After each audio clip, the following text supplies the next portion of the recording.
ఈ డెవల్యూషన్ రాష్ట్రాలకు గీయడానికి కొన్ని పారామీటర్స్ పెట్టుకున్నారు. పర్ క్యాపిటా ఇన్కమ్కి ఎంత పెట్టుకున్నారంటే 45% మార్కులు పర్ క్యాపిటా ఇన్కమ్కి పెట్టుకున్నారు. అంటే ఏ రాష్ట్రం అయితే హైయెస్ట్ పర్ క్యాపిటా ఇన్కమ్ ఉంటుందో వాళ్ళకు 0, లోయెస్ట్ పర్ క్యాపిటా ఇన్కమ్ ఉన్న వాళ్ళకు 45 పడతాయి. ఇది అన్యాయము.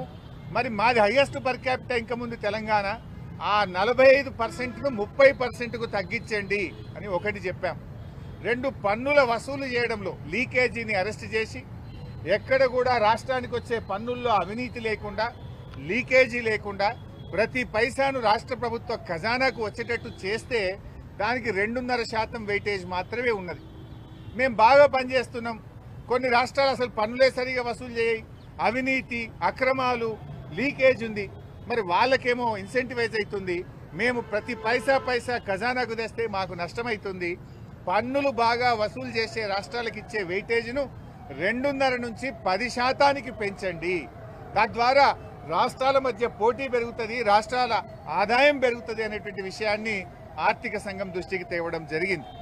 అదేవిధంగా స్థానిక సంస్థలకు కూడా గ్రాంట్ పెంచండి. కనీసం స్థానిక సంస్థలు, అది rural local bodies, urban local బాడీస్కు 50% పెంచాలని చెప్పి కూడా మేము వారిని కోరాం. ముఖ్యంగా అర్బన్ పాపులేషన్ ఎక్కడైతే పెరుగుతుందో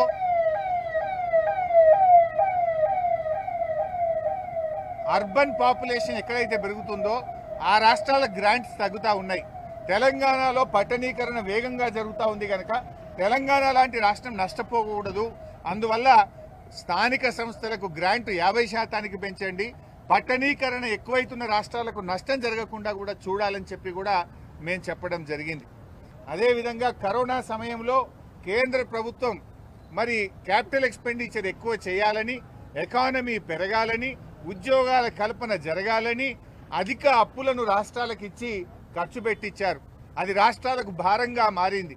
ఆ అప్పులను కేంద్రమే తీసుకునే విధంగా రికమెండేషన్ ఇవ్వాలని చెప్పి కూడా మేము కోరడం జరిగింది.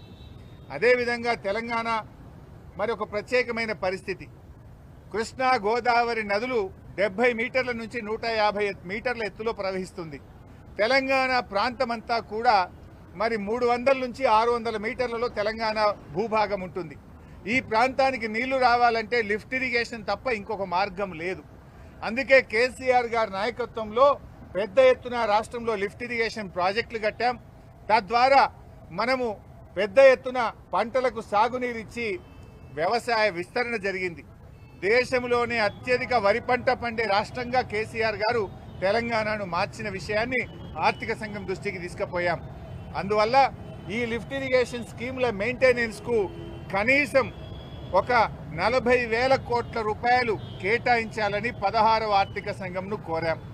అదేవిధంగా పాలమూరు ఎత్తిపోతల పథకానికి జాతీయ ప్రాజెక్టు హోదా ఇవ్వాలని, పక్కన ఆంధ్రప్రదేశ్కి ఇచ్చారు, కర్ణాటకకి ఇచ్చారు, ఉత్తరప్రదేశ్కి ఇచ్చారు. తెలంగాణకు అన్యాయం చేస్తుంది కేంద్ర ప్రభుత్వం.